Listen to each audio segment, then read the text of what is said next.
Live from the glittering Arts and Entertainment District in downtown Conroe, Texas, comes the Players Theater Company Old Time Radio Hour.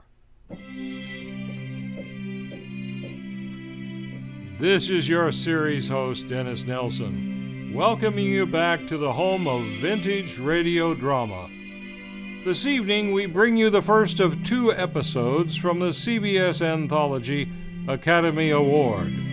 In just a few moments, we'll follow the adventures of Sam Spade, iconic private eye, as he is embroiled in murder and intrigue in The Maltese Falcon. And next month, we'll be bringing you another Academy Award adaptation, Brief Encounter.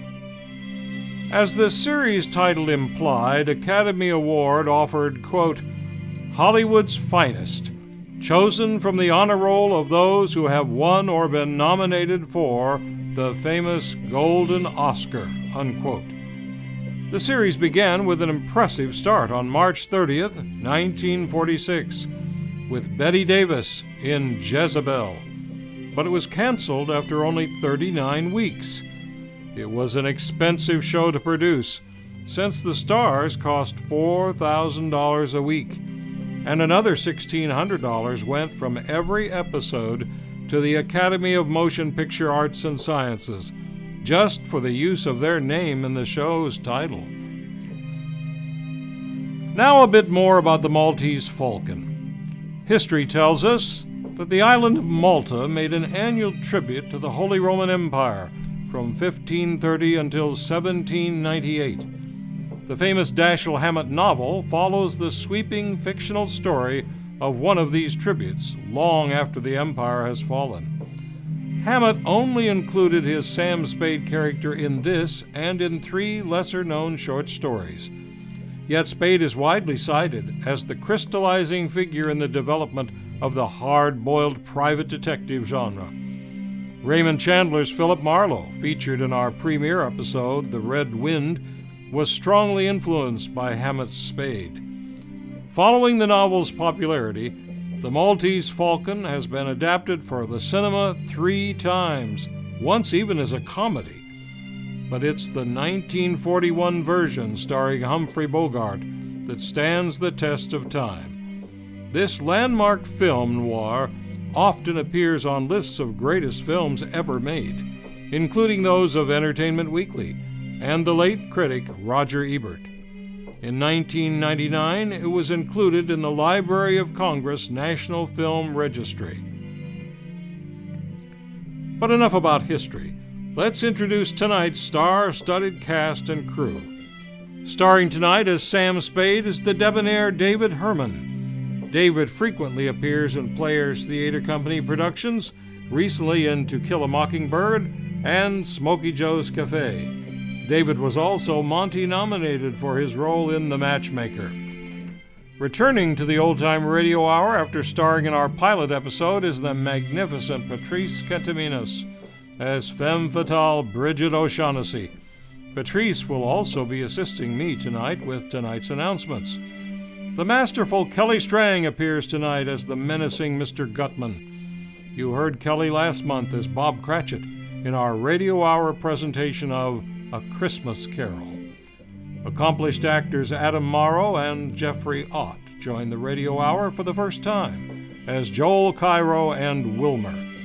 Our sound effects tonight will be performed live and from scratch without the use of recordings by Will Radcliffe and Quint Bishop.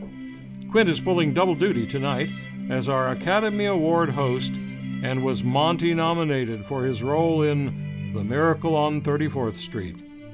Our music this evening will be improvised and performed by exquisite musician Laurie Shones. Laurie is a veteran collaborator with our Radio Hour, having joined us on The Shadow, A Christmas Carol, and our 75th anniversary presentation of War of the Worlds. Laurie was also nominated for a Monty for her work on The Fantastics. We'll start our presentation of The Maltese Falcon in just a few moments, but first, let's listen to this important message. The Players Theater Company began in 1967 as the Little Theater of Conroe and produced shows on the Conroe High School stage and then in a former plumbing supply store at the corner of Galveston and Robertson Streets. In 1979, the group helped to clean and restore the Crichton Theater, where we operated for nearly 30 years as the Crichton Players. In 2008, we moved into our current residence at the Owen Theater. The Owen Theater is an intimate, soft-seat venue, which seats approximately 250 people, and is home to the Players Theater Company. This building was constructed in 1946, originally as the Wiesner Pontiac GMC dealership. It is owned by the City of Conroe and has been renovated to accommodate the production and presentation of live theatrical performances. It is notable amongst the sparkling arts and entertainment district of downtown Conroe, where spectacular shows are performed to eager fans year-round, and where art galleries line the streets with creative offerings for collectors of every strata. Be sure to get your tickets for the sequel to one of our most popular musicals, Nonsense 2, The Second Coming, opening Friday, January 24th. For subscription information and for tickets, please go to owentheater.com. That's OwenTheatre.com.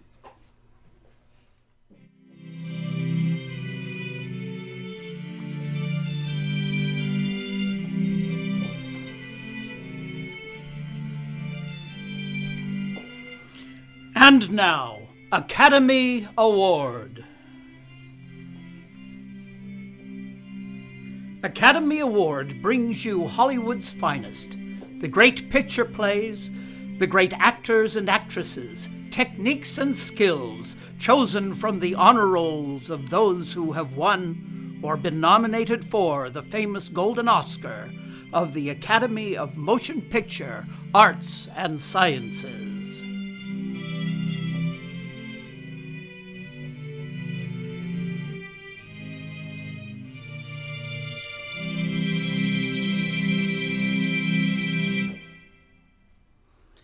And now we bring you the distinguished actor, Mr. Humphrey Bogart, who, as Best Actor of the Year, was nominated for the 1943 Academy Award. You will also hear Miss Mary Astor, who won the 1941 Academy Award as Best Supporting Actress of the Year, and Sidney Greenstreet, who was nominated for the 1941 Academy Award for Best Supporting Actor. Tonight, Mr. Bogart, Miss Astor, and Mr. Greenstreet will play the famous roles they created for the screen in The Maltese Falcon, the thrilling mystery which was nominated as Best Production of the Year for 1941 Academy Awards.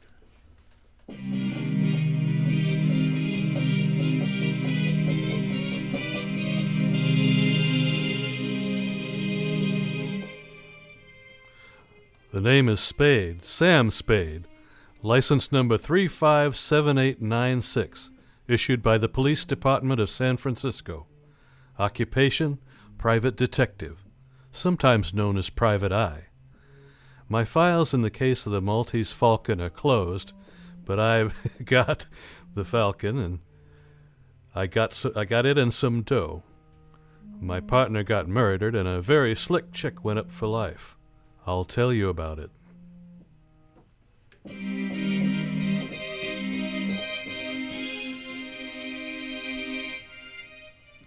This slick chick comes to me one day, gives me a song and dance about her sister and a guy named Floyd Thursby. She wants us to get her sister back before her mother and father get in from Hawaii. I put my partner, Miles Archer, on the case. That night, he gets murdered. And so does this guy Thursby. I go round to the apartment where the dame is living, the one called Bridget O'Shaughnessy. She had something I seemed to go for.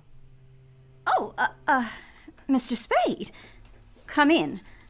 I have come in. Yes, so you have. Mr. Spade, am I to blame for last night? You warned us that Thursby was dangerous. Of course, you lied to us about your sister and all that, but that doesn't count. We didn't believe you. Oh, help me, Mr. Spade. I need help so badly. I've no right to ask you, but I do ask you. Help me. You won't need much of anybody's help. You're good. You're awful good.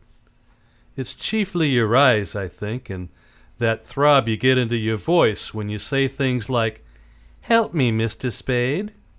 I deserve that. But, oh, the lie was in the way I said it and not at all in what I said. If I'm going to help you, I've got to have some sort of a line on your Floyd Thursby. I met him in the Orient. We came here from Hong Kong last week. Did he kill Archer? Yes, certainly. Picked a nice sort of playmate. Only that sort could have helped me if he had been loyal. How bad a hole are you actually in? As bad as could be. Physical danger? I'm not heroic. I don't think there's anything worse than death. Then it's that. It's that, as surely as we're sitting here, unless you help me. Who killed Thursby? Your enemies or his? I don't know. His, I suppose. I'm afraid. I don't know. Who are these enemies? Well, there's a small, dark man with white teeth and a smooth, dangerous, fat man. This is hopeless. Well, how much money have you got? I've about $500 left. Give it to me.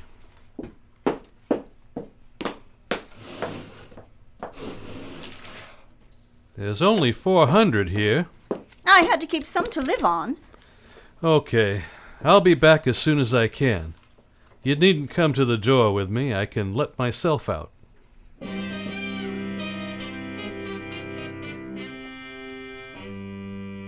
I went by the office then and found a dark little guy with very white teeth waiting for me. His name was Joel Cairo. He was a Greek. Mr. Spade, I'm trying to recover an ornament that has been, shall we say, mislaid. I thought and hoped you could assist me. Uh-huh. The ornament is a statuette, the black figure of a bird. I am prepared to pay the sum of $5,000 for its recovery, and no questions asked. 5,000's a lot of money. It's a very interesting figure. You will put your hands together, back of your neck, Mr. Spade. Huh? Oh, sure. I shall shoot you if you try to stop me, Mr. Spade, but I must search your office. You won't find anything but a pair of worn-out rubbers, a half pint of rum, and a pack of chewing gum. Oh, we shall see. Please stand up. So? Sure. This way? No, the other way. Sure. I'll take the gun, Mr. Cairo. Now get up. I'm very slow at things like that, unfortunately. Yeah. I'm still prepared to pay $5,000 for the return of the figure. Do you have it, Mr. Spade? No. If it's not here, why did you just risk serious injury to prevent my searching for it? Well, I should sit around and let people come in and stick me up? You wish some assurance of my sincerity? A retainer? I might. Say $100. You better make it 200. Thanks. Your first guess was that I had the bird. What's your second guess? That you know where it is, or where you can get it. You're not hiring me to murder or do burglary, but to get back the figure in some lawful way? Say from a dame with red hair? Or a smooth, dangerous fat man? Oh, so you know. You must beware of them. They would stop at nothing. May I have my pistol now? Yeah, sure. I'd forgotten it. Thank you. Now, Mr. Spade, you will kindly clasp your hands behind your neck. the- Oh, don't move, Mr. Spade. This time I might shoot. I insist on searching your office. Sure. Go ahead.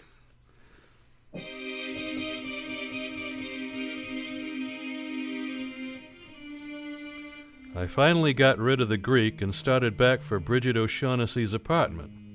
Matter of fact, I had a hunch that the Greek was going there himself and started to tail his cab when a sad-faced guy poked something into my back and said, Come on. The fat man wants to see you.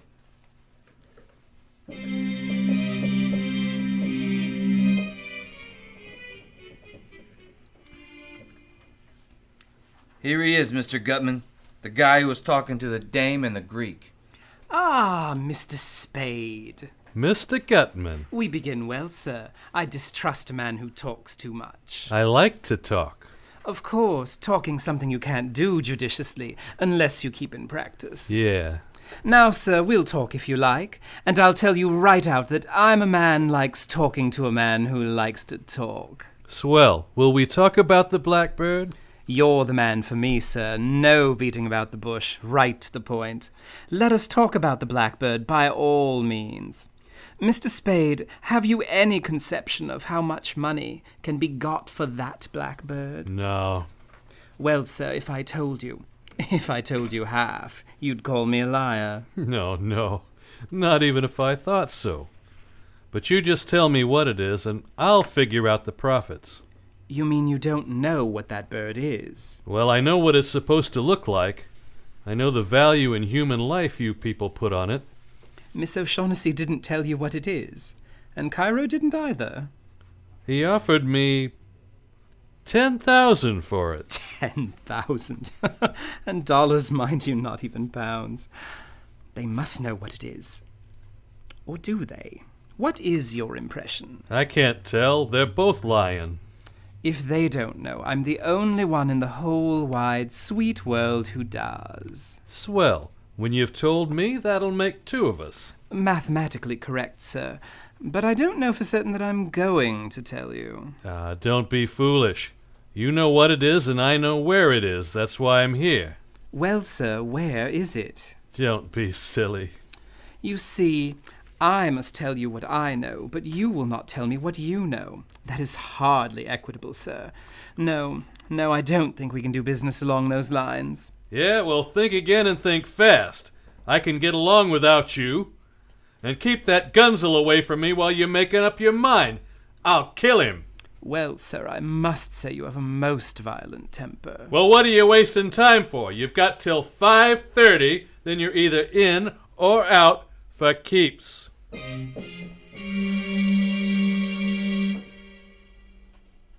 In a moment, you will hear part 2 of tonight's presentation of the Maltese Falcon, brought to you by Academy Award.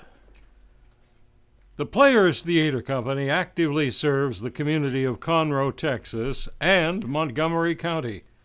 Every season, your talented friends and neighbors bring you 7 amazing shows on our stage. And now even more through the Players Theater Company Old Time Radio Hour. There's always something going on, and we are always on the lookout for new volunteers. Whether you're a seasoned professional or new to the theater, our doors are always open to you. We invite you and your talent to help us serve the community. It's your effort and expertise that makes our shows as good as they are. If you are interested in acting, directing, dancing, props, makeup, lighting, being a host or hostess, or any of the exciting areas on or off stage, we want you to join the Players Theater Company. Go to our website and join today.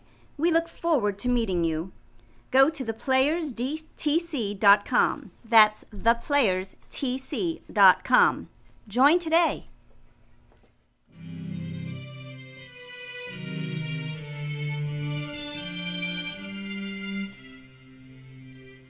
Three characters and a black bird. Well, all I knew was my partner was dead, and the cops were getting very uncooperative about the whole thing, including, "Who killed Floyd Thursby?" I thought I'd better get back to see that O'Shaughnessy dame before it was too late. And sure enough, it almost was.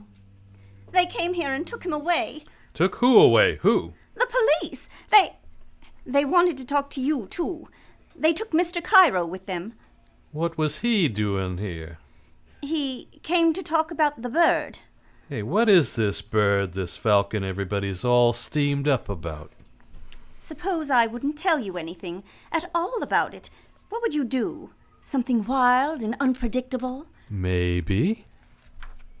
Well, it's a black figure, as you know, smooth and shiny, of a bird, a hawk or falcon, about 12 inches high. Well, what makes it so important? I don't know. They wouldn't tell me. But they promised me £500 if I helped them get it from the man who had it. Go ahead. They promised me £500 to help them, and I did. Then we found that Joel Cairo was going to take the Falcon and desert Floyd and me, so we did that to Joel first. You are a liar. I am a liar. I've always been a liar. Well, don't brag about it. Is there any truth at all in that yarn? Some. Not very much. Well, we've got plenty of time. I'll put some coffee on and we'll try again. Oh, I'm so tired. So tired of lying and thinking up lies and not knowing what is a lie and what is the truth. Oh, darling, don't stare at me like that. Come closer, darling. It is something to do while we're waiting. Why not? Kiss me, Sam Spade. Kiss me. Why not? It happens every time. I'll get it. Be careful, darling.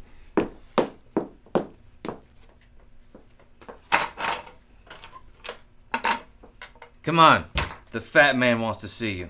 Well, if it isn't the fat man's killer. Hello, pale face. How many'd you bump off today? Shut up. Gutman's waiting for you. No kidding. What kept you? Darling, what does he want? He wants me. The fat man's been thinking things over.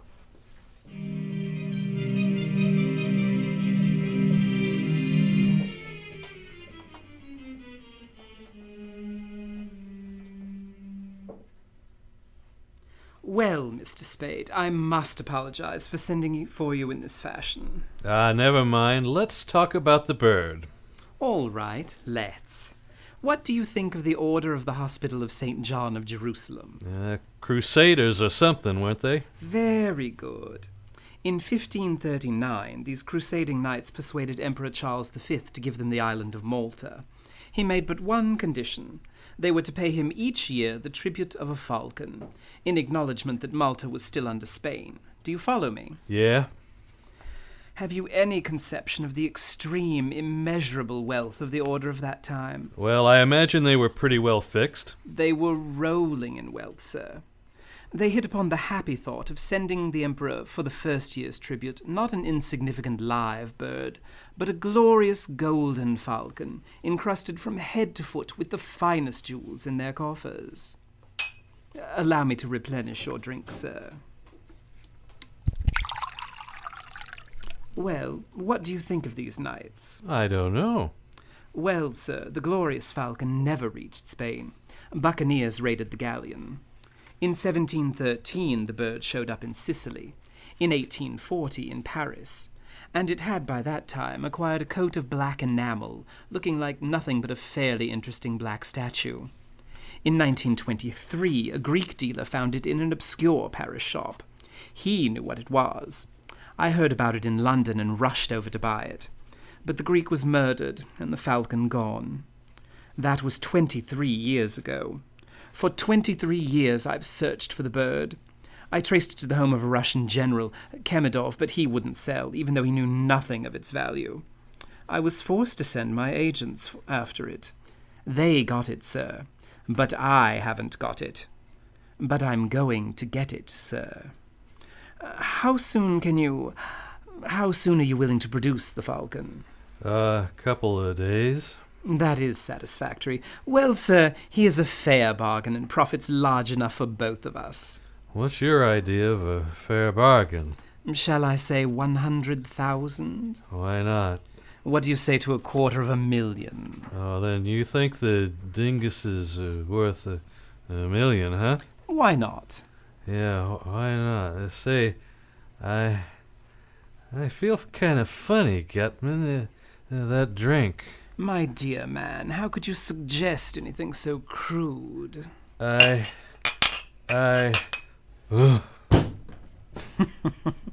Wilma! Wilma! Yeah? The drink got him, huh? Put your guns away, Wilma. You must learn to be subtle in these things. Like me. Out like a light, huh? Well, I owe him something, the louse. He thinks he's tough? Let's see if he can take this. That's enough, Wilmer. You've kicked him enough. It'd never do to kill him here. Besides, Wilmer, you know how I hate the sight of blood.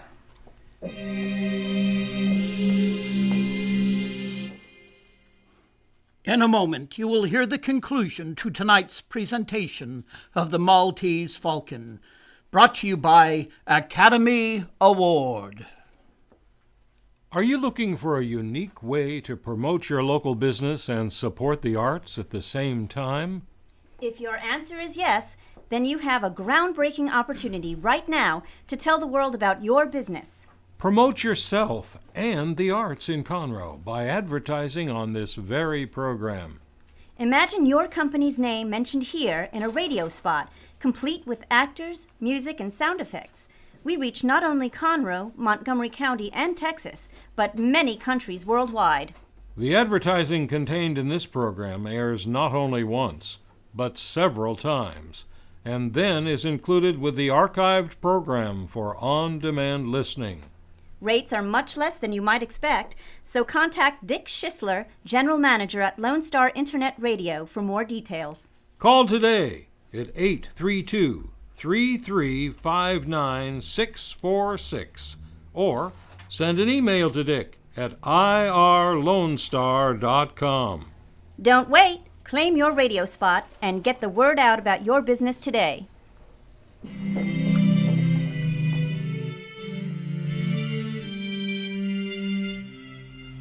And now we present the conclusion of tonight's episode of Academy Award, starring Humphrey Bogart in The Maltese Falcon, with Mary Astor and Sidney Greenstreet.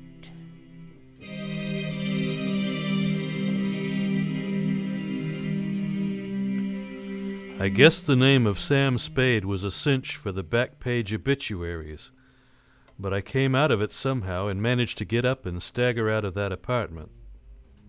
I went around to the hotel where Joel Cairo had a room and made a deal with the house dick to let me search it. All I could find was a newspaper in the wastebasket, folded back to the steamship news. There was a list of arrivals and one was marked. It said 8:07 a.m., the La Paloma from Hong Kong. That was good enough for me. I got a cab and rode to the docks. The La Paloma was on fire and burning beautifully. I went back to my office to hold my aching head and think things over when the door opened, and a tall guy in a long black overcoat stood there with a package in his hands, making gurgling noises before he fell like a tree. He should have. He was dead.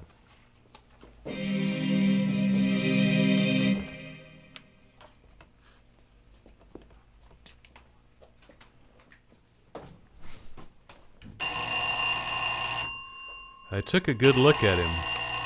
He was a mate off the La Paloma. I unwrapped his package and there it was, the black bird, the Maltese Falcon.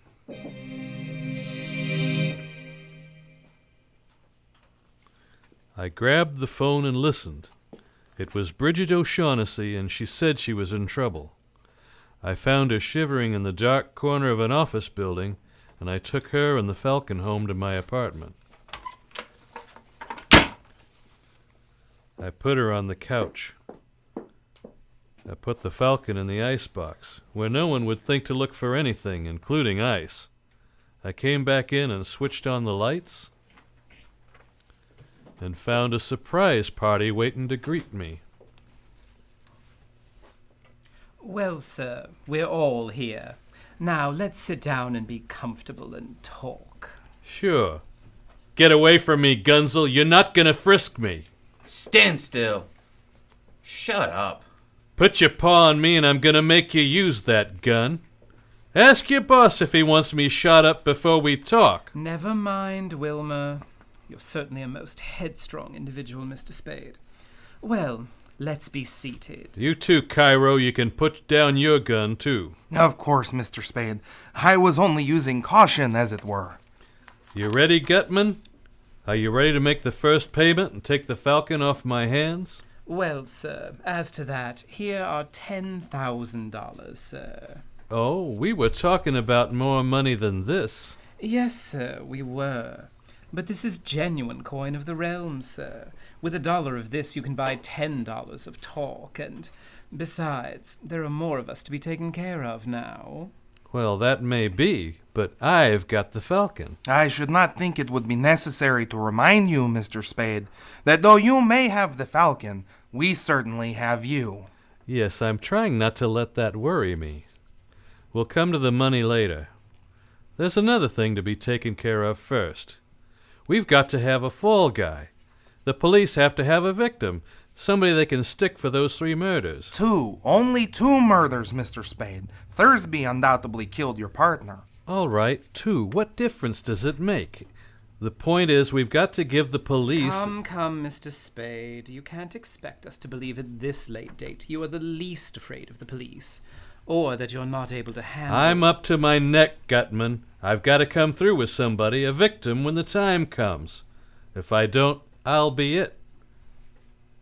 Let's give him the gunzel.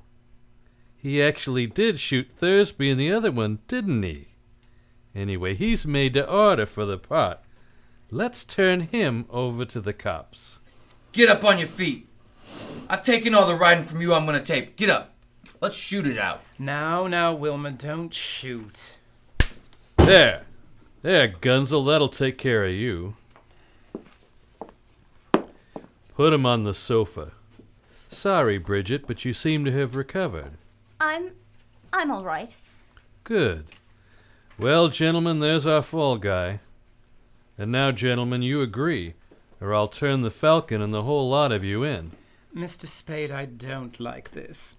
What if we took matters into our own hands and killed you? You won't, or you'll never find the Falcon.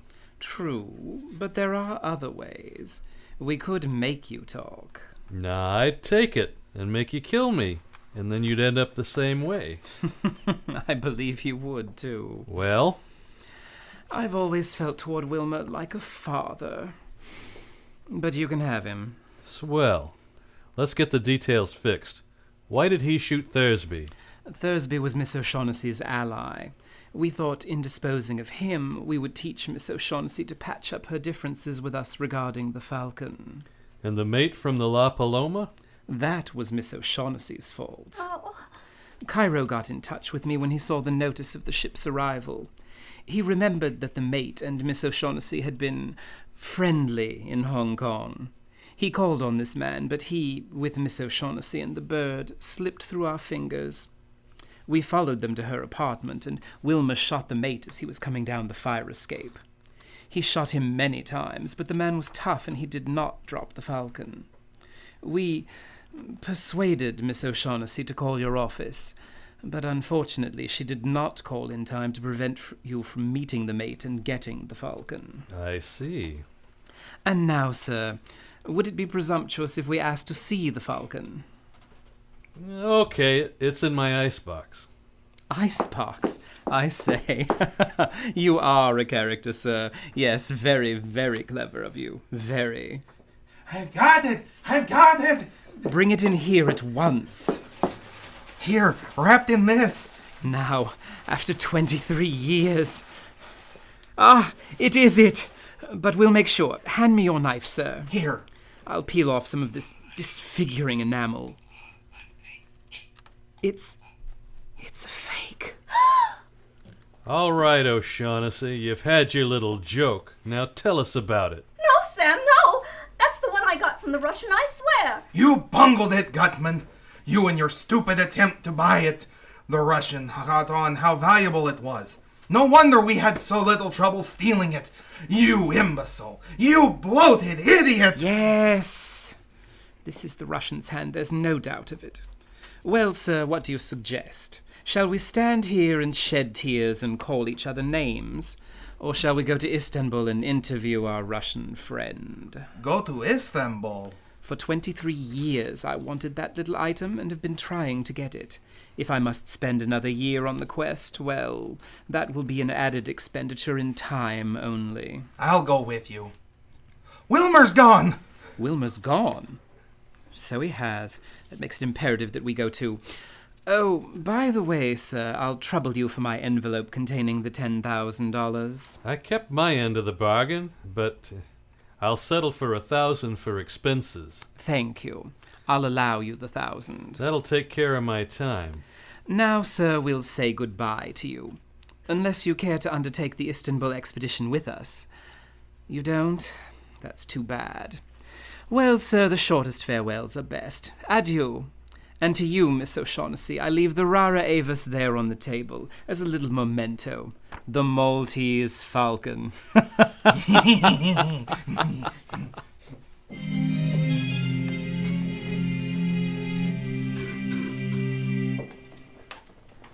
All right, O'Shaughnessy, talk. Where shall I begin? You came to me and asked me to have Thursby followed. I put my partner on it. He followed Thursby. He was killed. You must have told Thursby he was being followed. I told him yes, but please believe me, Sam. I wouldn't have told him if I thought Floyd Thursby would kill your partner. Miles hadn't many brains, but he'd had too many years' experience as a detective to be caught like that by a man he was shadowing up a blind alley with his gun tucked away in his hip and his overcoat buttoned. But he'd have gone up there with you, Angel. He was just dumb enough for that. And then you could have stood as close to him in the dark as you liked and put a bullet through him. Don't talk to me like that, Sam. You know I didn't know. Stop it! Why did you shoot him? I didn't mean to at first. I can't look at you and tell you this, Sam. You thought Thursby would tackle him. If he got Thursby, then you were rid of him. If Thursby won, you had something on him. Enough to be rid of him for good. Wasn't that it? Something like that. But when Thursby backed down, you took the gun and did the job yourself. Oh, Sam, sweetheart. From the very first instant I saw you, I knew. You angel. Well, if you get a good break, you'll be out of San Quentin in 20 years, and you can come back to me then. I hope they don't hang you, precious, by that sweet neck. You know deep down in your heart that in spite of anything I've done, I love you. I don't care who loves who. I'm not gonna play the sap for you. I won't walk in Thursby's and I don't know how many others' footsteps. You killed my partner, and you're going over for it. Why must you do this to me, Sam? Surely your partner wasn't as much to you as... Listen to me. This won't do any good. You'll never understand it, but I'll try once and then give it up. Listen, when a man's partner is killed, he's supposed to do something about it. And it happens we're in the detective business. Well, when one of your organization gets killed, it's bad business to let the killer get away with it. Bad all around. Bad for every detective everywhere. You can't send me to the...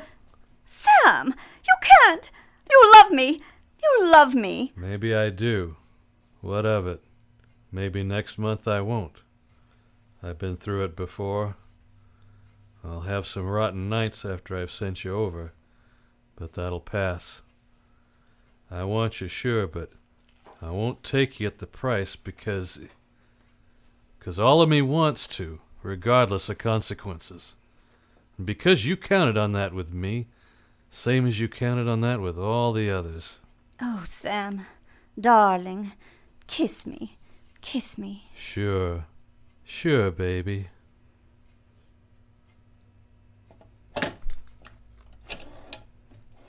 What are you doing? Who are you calling? The cops, baby. The cops to come and take you away.